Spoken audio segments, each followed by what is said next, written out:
Hey everybody, welcome to Grilling at the Green. I'm JT. How's your golf game this week? If you actually can get out and play in North America this week. Got a great guest today. He's been on the show several times before, but not for, I don't know, I think about 2 years. Keith Hirshland is with us today. And I asked Keith specifically to come on the show so we could talk about the history of the Golf Channel. He was very instrumental in all of that. And I know he's got some great stories in there. I might have to prod him a couple times to get a couple of them out of him that I know of, but we'll work on that. Keith, welcome back, bud. Thank you, sir. It's a pleasure to be back. And yeah, you're right. I was feeling like my party invitations had been lost in the mail, but it's nice to actually I probably didn't have a whole lot to say, so it's probably you were smart to not invite me back, but I'm really happy to join you again, and it's always fun. You're welcome anytime. Anytime. Sometimes I'm the one who gets lost in the mail, not my guests. So you were there. You were there, and it's become such an integral part, whether you love it, hate it, or anything, because all people have all kinds of different opinions about Golf Channel, and especially some of the commentators and stuff. I don't care about that, but what was it like at the beginning to kind of get started? Oh man. Well, first of all, I have to say two things. One is it was 30 years ago, so I may have forgotten some of this. I'm not getting any younger, and neither is my brain or my memory. But just and real quick, and we may or may not get into it later on, but a good friend of yours and a huge influence on my career, Mike Whalen, I know is having some struggles right now with his health. So I just want to really quickly just give a shout out to him.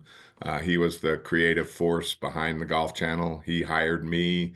He hired pretty much everybody from the production talent side that started the Golf Yeah. Channel in when we launched in 1995. So I have nothing but a ton of respect for Mike, and I will be forever grateful for the opportunity that he gave me. Yeah. Yeah, absolutely. Do you But it was, remember walking in the door the first day, Keith? gosh, I do. I actually do. I remember, there was a little bit of a telephone back and forth with Mike and myself before I actually had an opportunity to walk in the door. And I had done ESPN's golf, been a part of the ESPN's golf production for about 4 years before Golf Channel came about. And I was up in Bristol working for ESPN, working on ESPN2, and we kept this was the beginning of 1994, and we kept hearing all these rumors about there's going to be a new television network devoted entirely to golf, 24/7, 365 days a year, and um, I had heard about all these folks that were, getting job offers and, th thinking about going down to work for the Golf Channel, and my phone didn't ring, and but finally it did, thanks to Mike, and he called. This was September of 1994, Yeah. and they actually were in an office building near Universal Studios, and um, I got off the airplane and got on the tram at Orlando International Airport that takes you from the terminal to the baggage claim. And um, there was also another gentleman, a guy with whom I had worked at ESPN Golf, who was one of the best technical directors, the guy who actually punches the buttons on the switcher that puts the pictures on the air, was getting on the same tram. And I said, his name was Emmett Lochran. And I said, Emmett, what are you doing here? And he looked at me and he goes, Keith, what are you doing here? And I said, well, I'm coming down. I have an interview with Mike Whalen at Golf Channel. And he said, well, I have an interview with Paul Farnsworth at Golf Channel. So we had worked together on ESPN's golf, and now they were interviewing Emmett to be the director, and they were interviewing me to be the producer for all the live tournament coverage. So that was an interesting little thing before we even got to the offices. And I got to tell you, uh, it was not very impressive. Um, they were in an office building, and I can't remember the exact floor, but I got off the elevator and I walked in, and there was a young lady there named Lori Dawson, and she was the only person I saw. And I was like, "My name's Keith Hirshland. I'm here to interview with Mike Whalen." And she said, "Oh yeah, let me go back and get Mike." And they had like three offices. Mike and Mike was the vice president of production, and a and another gentleman named Bob Greenway, who also came from HBO, was the senior vice president of production. And they were sharing an office. Um, because the network hadn't even contemplated where they were going to eventually be located. So anyway, Right. we walked in and Mike said, "Okay, let's get out of here. We're going to go have our interview on the golf course." So I hadn't brought clubs. I was wearing slacks and a sweater and dress shoes. I, I was as far from prepared to play golf as you can imagine. But we went out to Metro West, a golf course in Orlando, and we played 9 holes and talked about uh, whether or not I wanted to be part of the Golf Channel. And that, obviously you said yes.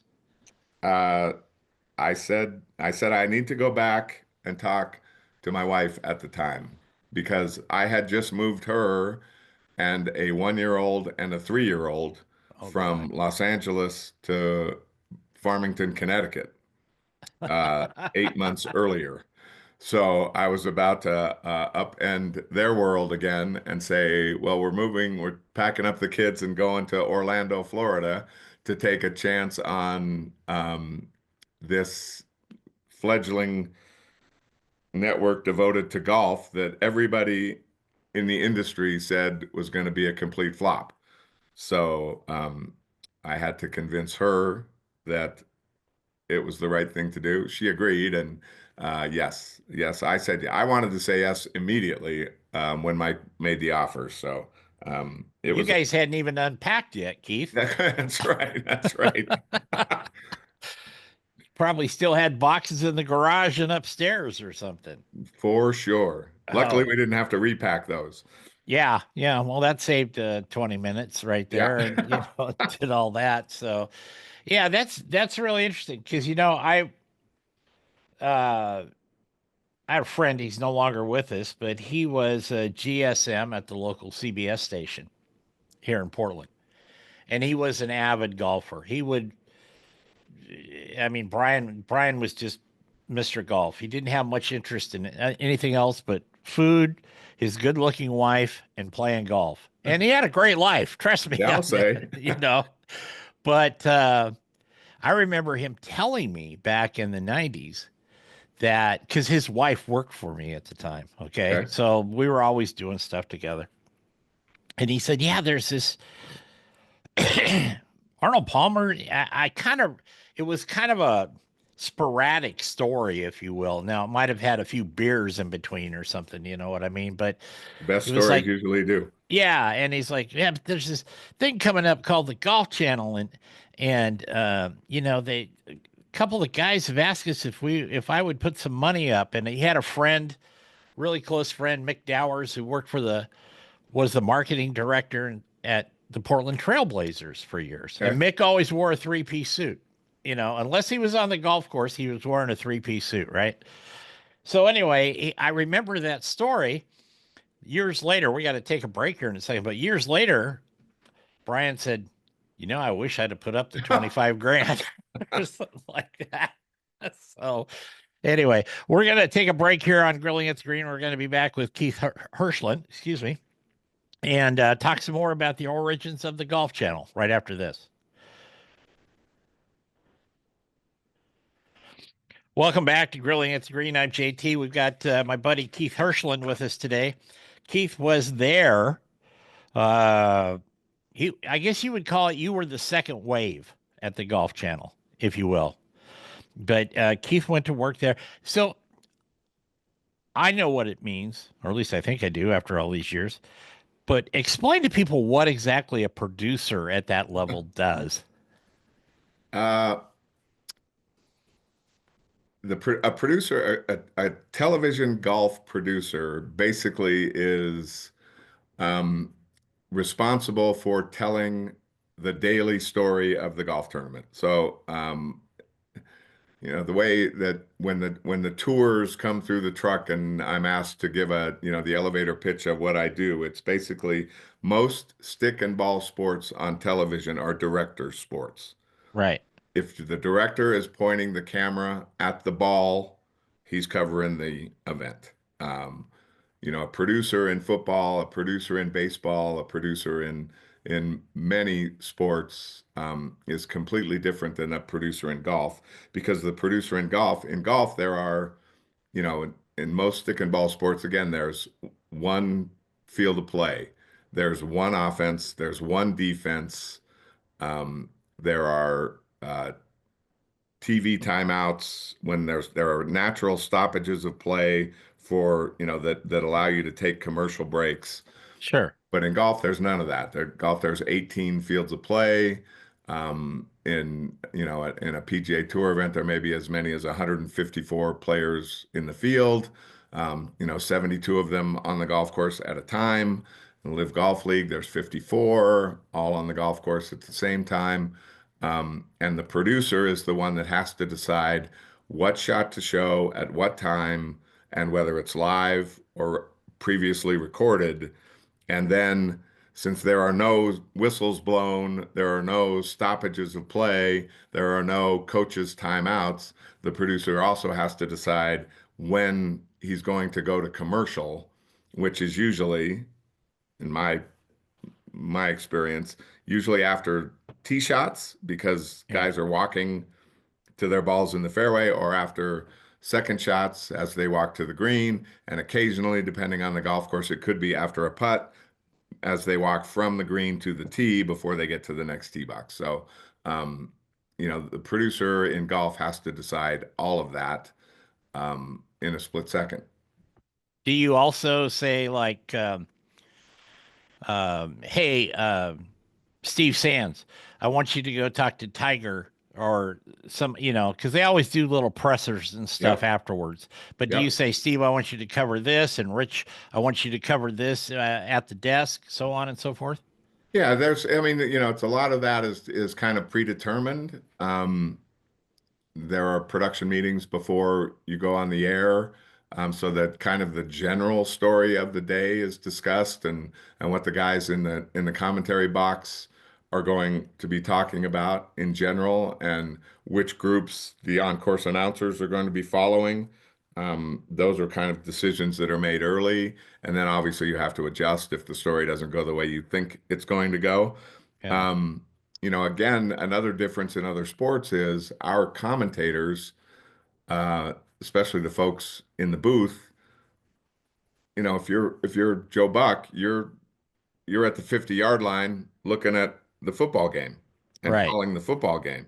Steve Sands or Arlo White or Brian Hammonds in my day and Denny Schreiner, who started with us in the very beginning, were sitting in a trailer watching a monitor. And the only thing they had to go by, what we were showing on television, was what was on that monitor. So they had to trust me when I said, we're going to Carl Paulson's second shot of 14, that Paulson's second shot of 14 was going to show up on the screen. And then I had to trust them that when Carl Paulson's second shot of 14 showed up on the screen, they said, this is Carl Paulson's second shot of 14. So, um, you know, golf has a lot of different, moving parts. And, the announcers that do golf are, you know, and I'm biased, obviously, but Oh, sure. some of the best in the business because there are so many balls in the air that they have to continually juggle. And, for the most part, all of them do a fantastic job. Oh, yeah. And I mean, if people have never seen an event where the golf channel is set up, you've got some towers around selected holes. Hmm. And you've got somebody reporting from in that tower, and usually right below the tower or as part of the tower, you got a camera and a camera operator there. And then you've got some people, the on course people walking around, people like, Dottie Pepper or whomever. I just say mention Dottie because she's Yeah, of been on the show, course. and then you've got a trailer, which I gotta say, uh, the one they bring to Portland looks like it was World War II surplus because it's painted green and it's kind of tucked in the woods there. Yeah. It's they make it so it's out of the way, you know, Yep. obviously, but they do that. It's this kind of glossed over army green, if you will, and it's there. But that's where you're, you know, that's where the desk is. That's where the operations are. Of Yep. course, you got the trucks on the other side of the course in a compound. That's different, but it's just kind of what they see on TV and how that gets there. Still fascinates me, even after I've been around this stuff for 30 years. It still fascinates me how all that works. It is fascinating, and it's a technological marvel. I mean, and I will say that I think, and again, being biased, because golf is really for the past, gosh, Couple of almost weeks. 40 years. It's what I've done other sports, but golf has been my main love and my main profession or my main sport. And the advances in technology have really affected the way golf is broadcast on television more than any other sport. Yeah, The ability to not have to cable the entire golf course. The ability to have recording machines that aren't the old time, things where you had to hit play and record and then stop and then rewind and that, now they have these instant queuable digital recording devices that can record four things. The same machine can have four inputs and four outputs. So you can be doing, I used to do this job called the ISO producer when I first started, which was your responsibility was recording every golf shot on the golf course that the producer didn't get to live. And when I first started doing that job, we had four tape machines, and they were honest to God, like I just reel to said, reel. Yeah, recording reel-to-reel tape machines that you hit play and record. You had to roll through the shot, give them enough pad at the end of it, stop it, rewind it, and then you could sell it to the producer as, you have when the producer was on Tigers putting for birdie, you were recording Davis Love hitting his second shot at 12 and Freddie Couples chipping at 9 and one other shot because we only had these four tape machines and one was always dedicated to the program in case we had to replay something that was shown actually on the air. It was I lived in fear, and I still do to a certain point, but I lived in fear of missing the most important shot of the golf tournament every day. yeah. But now everything on every hole is recorded somewhere. It's almost right now, it's in the way that it's done now, it's almost impossible to miss a shot. It may be hard to find it, but it's going to be on a recording somewhere in the compound. There you go. We're going to take another break. We're going to be back with my buddy Keith Hirshland, formerly of Golf Channel, and still doing great work out there. Stay with us. We'll be right back. Welcome back to Grilling at the Green. Hey, we want to thank Weston Kia, by the way, for that last segment there. We've got Keith Hirshland with us today, and Keith was there at the start of Golf Channel. Had you met like Mr. Palmer prior to going to Golf Channel? And if you hadn't, what was it like when he first walked into the quote unquote new building at some point? I was fortunate enough to be able to answer yes to that question that I had met Mr. Palmer through my previous work with ESPN Golf and Olmeyer Communications, who um, produced the Skins games and the senior Skins games. Okay. So I know not only had the good fortune of meeting Mr. Palmer at golf tournaments that ESPN televised, but also in a more intimate setting at the Skins games and at the senior Skins games, which was the thrill of a lifetime because I was born in 1955. My parents played golf. Uh, my mother used to say that Arnold Palmer was the only man that she would ever leave my father for. He was my hero growing up. He remained my hero throughout my professional career at the Golf Channel. I mean, the stories that you hear about Arnold Palmer are all true, Jeff.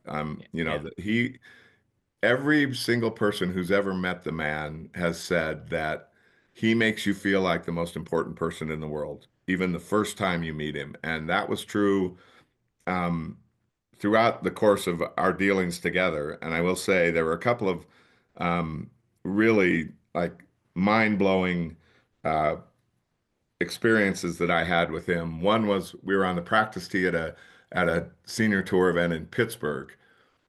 And, you know, I had been with the channel for a number of years and I was producing the event and I walked up, I wanted to say hello.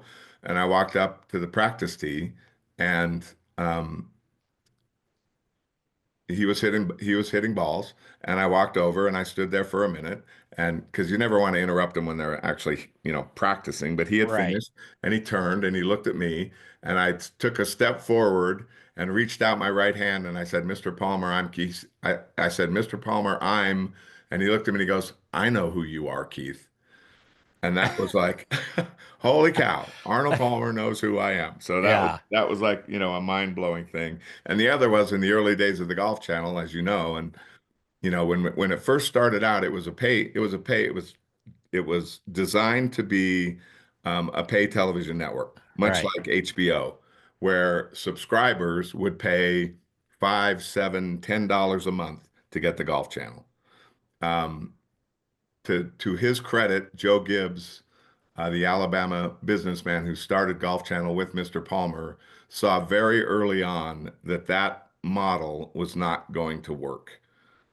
There just weren't enough people that were going to pony up the monthly fee to get the Golf Channel, which is crazy now as you look at things like Peacock and Right. all the you know, Netflix and all the subscriber based entities that are out there. But he said, you know, he went to bat for the network and went to all the cable operators and said, we want to switch our model from pay to basic cable. And we don't want a penny from you. In fact, we will pay you 10 cents a subscriber to carry the Golf Channel on your basic cable service. Wow. And the way we're going to introduce that to you is through something that was called the Arnold Palmer Golf Gala, which in 1997, in August of 1997, we put on the air, and it was Arnold and a newly crowned Masters champion named Tiger Woods playing 18 holes at Laurel Valley against the newly crowned PGA champion Davis Love III and Tom Lehman. And that was the introduction to these cable companies to say, this is what the Golf Channel can provide you if you put us on basic cable. And it was extraordinary. Who won? Uh, Arnie and Tiger. No kidding. Oh my goodness. Yeah, I just, we've heard stories forever about Mr. Palmer. I never personally met him. I saw him here in Portland a couple times, but that you could see as he even walked down through the ropes and people would say Arnie or, whatever. They would call out his name politely. Yep, And he would always take time to wave or shake a hand or always. or do something like that. Incredible man. Yeah, yeah. The the journey of Golf Channel, Keith, over the years it's gotten bigger, coverage more broad. Now they're doing overseas events, Mhm. LPGA events, college events, et cetera, et cetera. And that did they foresee that when you were starting? Yeah. You know, and it's funny, I was sitting at home the other night and just flipping through the channels and you know golf channels like the seventh or eighth network on my list and Right, right, they were you know kind of celebrating the 30th anniversary of the channel and airing what was the very first program that ever aired on the network called The Approach, and it basically was an hour-long program that laid out all of basically Mike Whalen's dream in terms of programming. It was the Golf Central, which was going to be the news. It was Peter Kessler's show, which was, interviewing the stars of the game. It was all the instructional stuff, and it was the tournament action. And this was 1995. This is when we flipped the switch. The first thing that aired after that, it was The Approach, and then it was Golf Talk Live with Peter Kessler and Mr. Palmer, and then I'm pretty sure it was the coverage of the European Tour, what the tournament that actually is going on this week, the Dubai Desert Classic, that Right. Freddie Couples ended up winning. So Joe had worked out deals with the European Tour broadcasting, that Golf Channel would be the home of the European Tour in the United States. And he had done deals with the PGA Tour, thanks to Mr. Palmer, and the LPGA Tour. So I think we broadcast live somewhere in the neighborhood of 22 live tournaments that year. We had Wow. 7 Nike Tour events. We had 7 PGA Tour events, including, things like the BC Open and the Valero Texas Open, which was at the time was called something else. And we had 7 PGA Tour events. We had some senior tour events, and I think we did 10 LPGA events. So tournament golf, Joe was pretty prescient and pretty firm in his belief that the thing that was going to drive viewers to the network was actually being able to watch the best players in the world play golf. Yes. So he made sure that he used Arnold's leverage and Arnold's personality to help get these broadcast rights deals done, so that we had tournament golf on the network from day one. That was about in the time frame when you did that is when Brandel won the BC Open, wasn't it? I'm not sure what year he won the BC Open. So I think it was like 96 or 97. yeah, I'd he have won to in check. Canada though, right? The BC Open that we did was the one up in upstate New York. Oh, That okay. the comic strip Oh BC. yeah, yeah, yeah, yeah. Yeah. So yeah, I Okay. didn't get to. I wasn't fortunate enough to be the producer for Brandel's win. Maybe that was fortuitous. Who knows? You never know. Uh, you've got an Emmy back there on your shelf, Keith. I do. Is that when you were at the Golf Channel? It is. It was the network's first Emmy. Extremely proud of that. And it was for, the one thing that I will give Joe and Bob Greenway, and especially Mike Whalen, credit for, from day, and then um, after Mike, a gentleman named Tony Tortorisi, uh, after Tony and during Tony's tenure, a broadcast legend named Don McGuire were kind of in charge of the production, and they were always forward leaning, and they were always, giving us the rope to try new things and try new technology as long as it didn't cost too much, and do new things. And the Emmy was because we were the first network, first golf coverage to put the putting line on the green. And we called it aim point, which Yeah. this was long before the everybody on the green standing around doing nothing is called aim point. We Right. called it aim point because it was where the ball was intended to start on its line when first hit, and then it would show the break. And we left it on the screen as the ball traversed the line, and showed whether or not you could see whether or not right away whether or not the putt was going to go in or not. So we put that technology up for the Emmy Award in 2007, and um, we were so confident that we were going to win that Tony Tortorisi was the only person that went to uh, the Emmy Awards that Or year. And he sat at a table all by himself, and they announced Golf Channel as the winner. And, we were all shocked because nobody thought we had a chance to win the Emmy, but we did. And it was fun. Well, good for you. We're going to take Yeah. a break. We're going to come wrap up the regular show with Keith, and then we'll get him to stick around a little bit for after hours. You're listening to Grilling at the Green on multiple radio stations, podcasts, and Golf News Network. We'll be right back.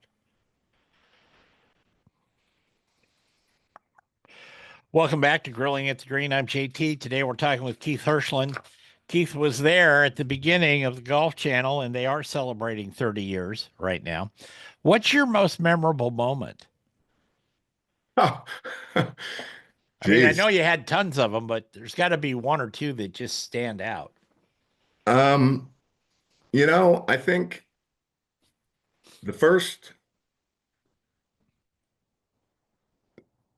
just that first time that I got a couple, but that first time it was the 1995 Health South LPGA tournament at Disney, and the first time that the countdown came from Master Control that was giving, the reins of the Golf Channel to our little production truck, and Joe Gibbs was there, and um, the sense of pride that he felt and just permeated throughout the entire production team. That this thing that he had a vision for years was actually coming to fruition. That's a moment I'll never forget. The other was the aforementioned Arnold Palmer Golf Gala, when you really felt like kind of a little bit like the future of the network was resting on your shoulder to make sure that this thing Uh, came off without a hitch. And afterward, um, in the bar at the Laurel Valley um, golf course, Arnold's golf course in Ligonier.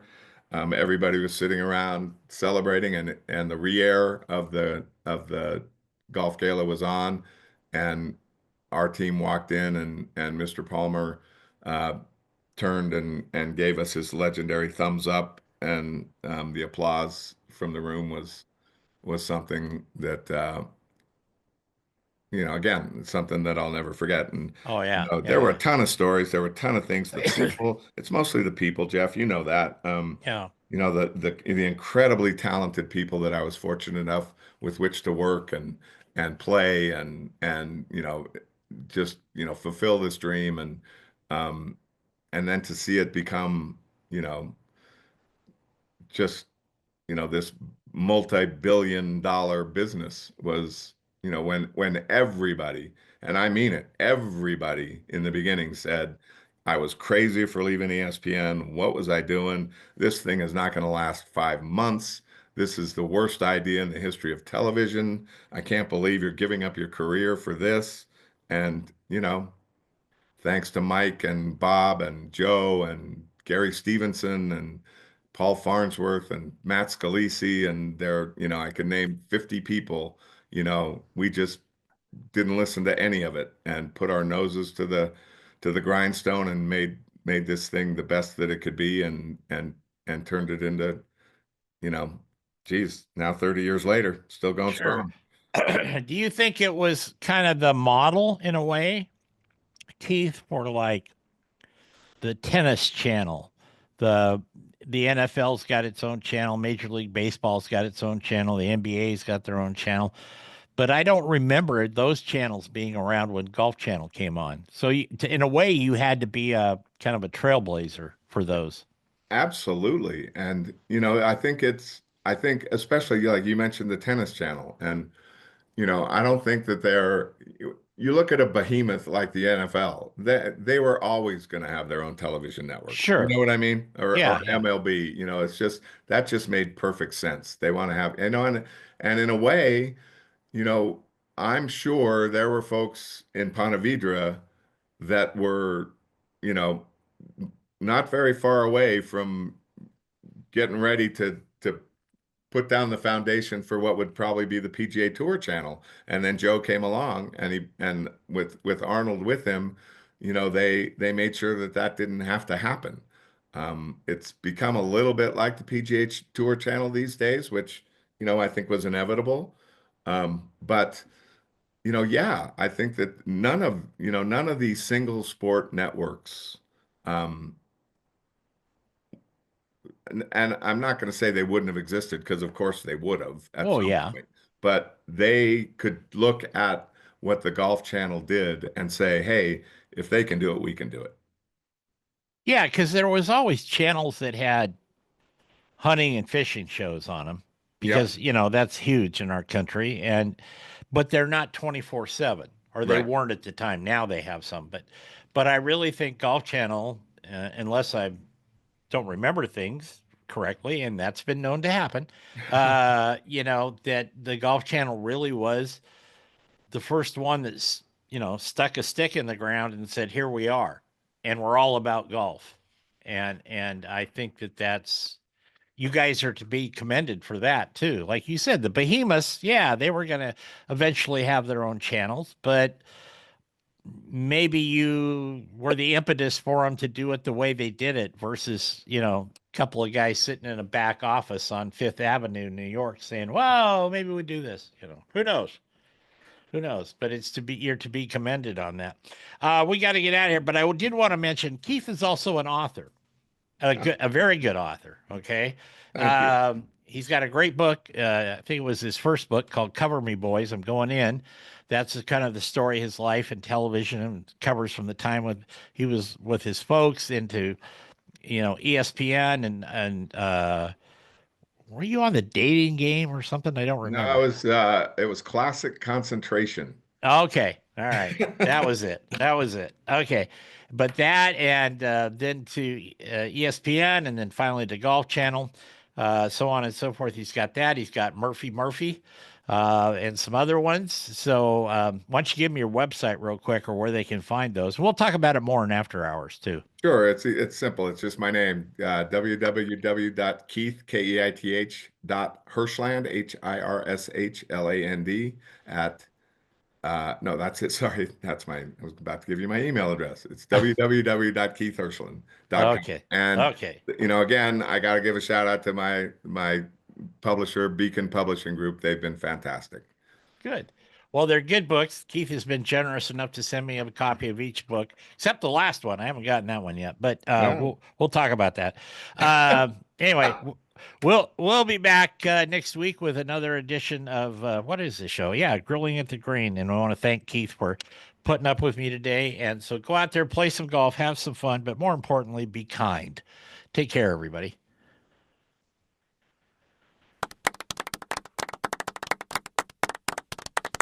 Welcome to After Hours here on Grilling at the Green. I'm Jeff Tracy, or is commonly known JT, or the fat guy with the hat on. And today we're talking with Keith Hirshland, formerly of the Golf Channel and ESPN. And it's the 30-year anniversary of the Golf Channel. And Keith was a really integral part in all of that.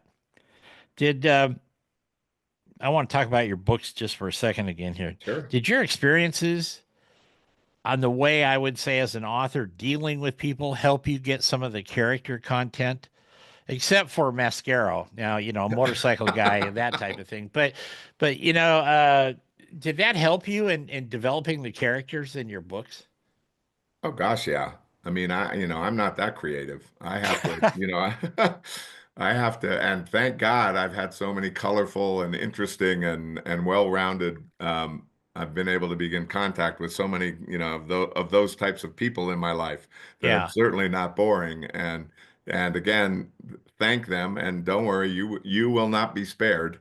Um, thank them for when I reach out and say, "Hey, I hope you don't mind, but I'm planning on using your name as a character in one of my books." And to a person, even Frank Nobilo said, "Go ahead." So it's definitely been a blessing to me to again have so many interesting people in my life that I can say, well, I can turn some of what he is really like into this, that, or the other thing. And Yeah. it's great Yeah. fun. Great fun.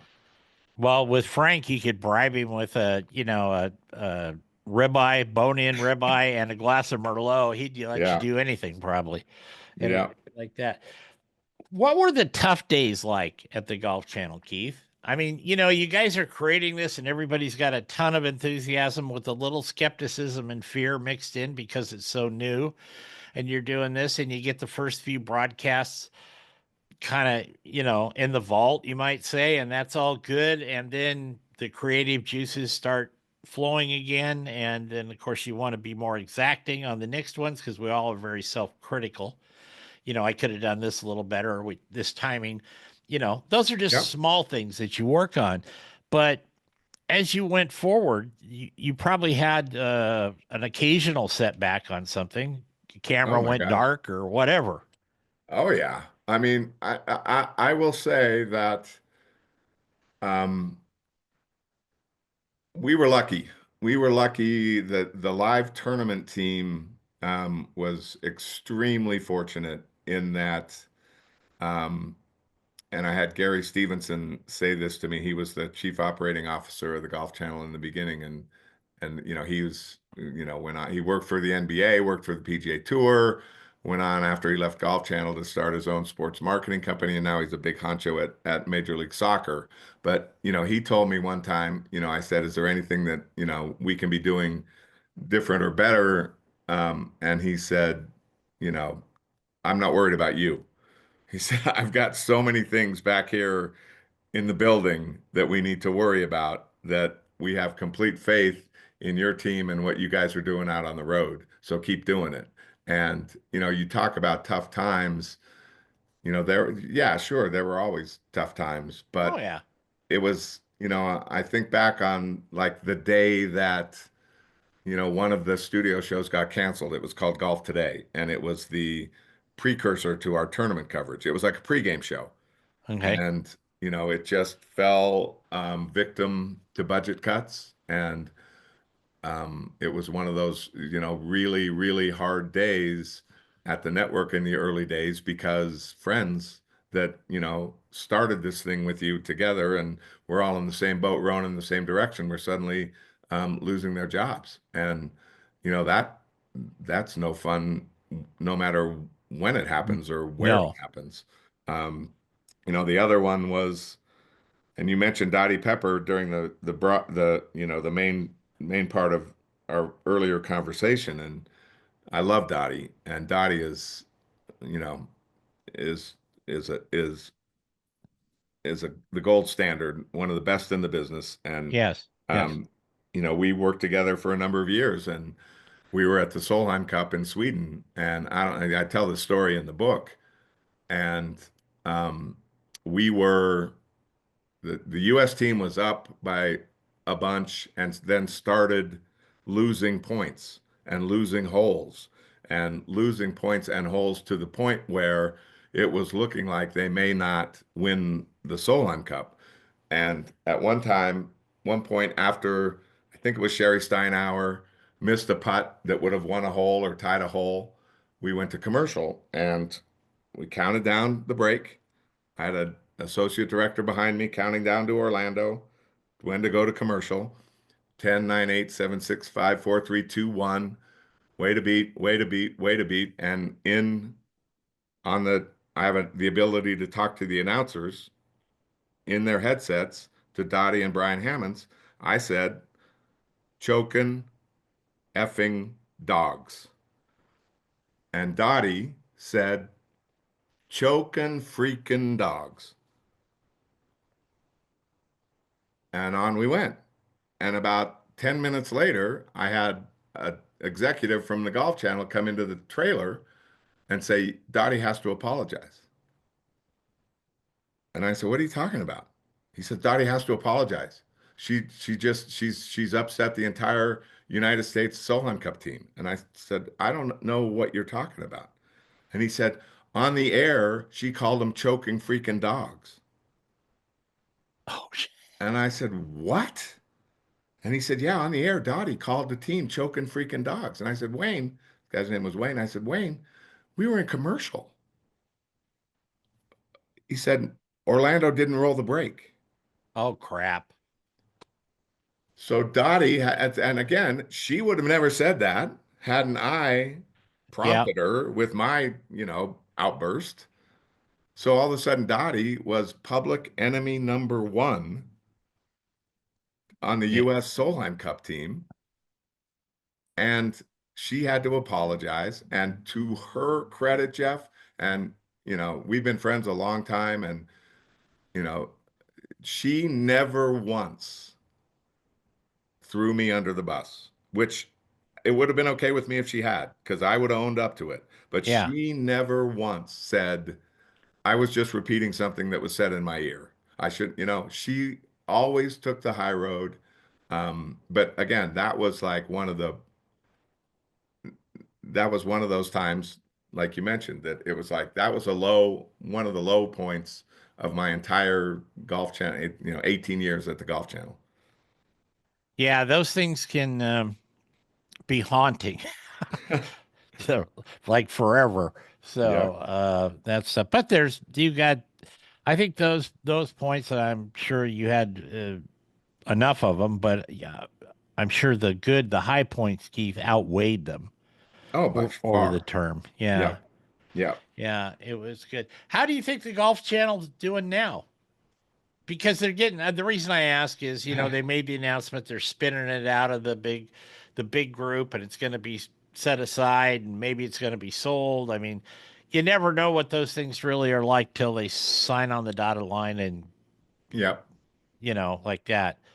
Um, Um, Gosh, how do I think the Golf Channel's doing now? I think during this last handful of days of celebration of the 30 years, I think I posted on X that, I hope it lasts another 30 years. yeah, I personally, for me, I watch a lot less of it than I used to. Um, I wish that they would get back to showing, more live Corn Ferry Tour golf, more live LPGA Tour golf. Uh, right. I think I still think most golf fans, when they turn on something called the Golf Channel, would prefer to watch live golf. And, in those early days when we were starting out, we televised 14, you know, gosh, you name it, Nike, Buy.com, nationwide Corn Yeah, Ferry Tour events. Corn We Ferry, we whatever it was televised that year. 14 Yeah, to 15 to 18 LPGA Tour events. Um, so but they've got a business model, and they're doing what they think is right, and sure. more power to them. But like I said, I don't want it to go away. No, no, no, no. No, I just strictly because they made the big announcement and they're splitting it off there. But Yeah. I want to ask you this though, and I think you probably just answered it a second ago. When they do live from the Masters Hmm. and they do what 2 hours, 3 hours, and they loop it and they keep looping it, throughout the day like that. This is my opinion, and I have no say in the matter. But I'm just saying, I would think that instead of continually looping the talk part of the show, maybe they could again find something with golf action in it, whether it's live or even if it's highlights of something that happened, you know, in the not too distant past. Um, because you get on there and there's Rich and there's Brandel and then whoever else they bring in as the third wheel, on the set, and they're constantly talking, and the interaction is good and the analysis is good. I don't have, that's not it. It's just like 12 hours of that stuff makes everybody go nuts.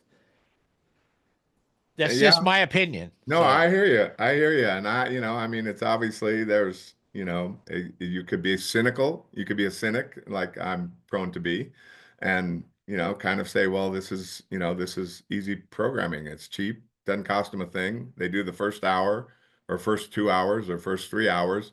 That's, there are costs involved in that. But yeah, then you can re-air that 4 times, which gives you 12 hours of programming, and it doesn't cost you a penny. Um, you know, I think the content is still pretty good. It's, yeah, it's one of the things that the Golf Channel has done, and I know the producer, and I think he's still producing that show, Matt Haggerty. He's a really talented guy, and Rich is rich. Rich, the guy is he's a machine. And like or not like Brandel, he does his homework, he does his analysis, he's good at it. Um, and then, like you say, well, I think that when it was Rich, Brandel, Frank, and David Duvall, or even if it was just Rich, Brandel, and Frank, I thought those were their best shows Yeah, because Frank and Brandel would go back and forth a lot. Um, Frank is never one not to speak his mind. I think sometimes now everybody's kind of singing from the same choir book, so it's a little right. less interesting, but it's still one of the best things the network has ever done and still continues to do. And I don't know who built that set for them that they take to the live from deals, like the live from the Masters. And of course, the way it's set up right behind the practice area there, or Yep. the site, I mean, it looks like a mosaic Yep. painted in the back or something like that. But their set, is I've been around a few sets in television, and that's a very cool looking, clean, Yep. shiny, nice set. Um, so I give him credit for that too. Of course, I look at production values and things Of like you course. do. So, Yeah. Well, and uh, that was one of the things that our dear friend Mike Whalen was such a genius at. And again, you look back at that first show in 1995, and it's 30 years old, and some of it is, a little cringeworthy these days. oh, But at the sure. same time, those set designs and like the Golf Talk Live set was a masterpiece. The Golf Central set, all of that stuff that, Mike's vision, he turned that into reality. It's a shame that he doesn't get the credit that he deserves for that. Um, he's kind of been lost in the shuffle, but I can honestly say, you know, there wouldn't have been a Golf Channel without Mike Whalen, and there wouldn't have been a Golf Channel without Joe Gibbs or Robert Greenway, and there wouldn't have been a Golf Channel. I'm not sure it would have lasted without Tiger Woods because he burst onto the scene in the fall of 1996, turning professional, and the Golf Channel launched in 1995, and we rode that Tiger wave we're still Well, riding. oh yeah, oh yeah, oh yeah, yeah. I I think the best comment, and I can say this because this is part of the show that only goes out on the podcast. And I forget who it was. Maybe it was Eamon Lynch or Eamon, or however you pronounce his name, and somebody had said, one of the younger guys said, I wish I could have gone head to head with Tiger. I'm paraphrasing, Keith. I wish I could have gone head to head with Tiger in his heyday. And I think Lynch said, the fuck you do. Right? Yeah. So I just remembered that, and I was like, well, he's right, because even on TV you could tell he was just mobbed. Right. He was in a cocoon the whole time of fans 30 Yep. feet deep on each side Yep. of the fairway and stuff. But I just remember the F you do. And it's like, yeah, there you go. It was funny. I hope you don't mind me taking this on a little bit of a different tangent, but in No, no. Go 96, ahead. when he turned pro, um, we the Golf Channel was fortunate to broadcast, I think, five of the events that he played in. He came out, he played in Milwaukee right off the bat. ESPN had that show. And then I remember my first experience with Tiger was at the what is now the John Deere Classic. Right. At that time, I don't even think it was the Hardee's Classic. It was, Quad Cities Classic. And Tiger held the 54-hole lead. And he was so gracious and so giving of his time. He spent a couple of hours with us earlier in the week in a sit-down interview, answered every question we had, was, available and, let us get up close and personal, to, borrow an old phrase. And then he had the 54-hole lead in this golf tournament. And at the time, we were on the air for, I think, 3 hours, and maybe four, but they had teed off before we came on the air. So we had early cameras out there early to capture highlights. And I think it was the fourth hole. I may be mistaken on some of this. Like I said, it was 30 years ago. Um, he made a quad on like the fourth or the fifth hole. So before we even, it was all this buildup and all this hype. And before we came on the air, he was basically out of the golf tournament. And Ed Fiore ended up winning that golf tournament. We saw Tiger again in Texas. We saw Tiger again at the BC Open in upstate New York.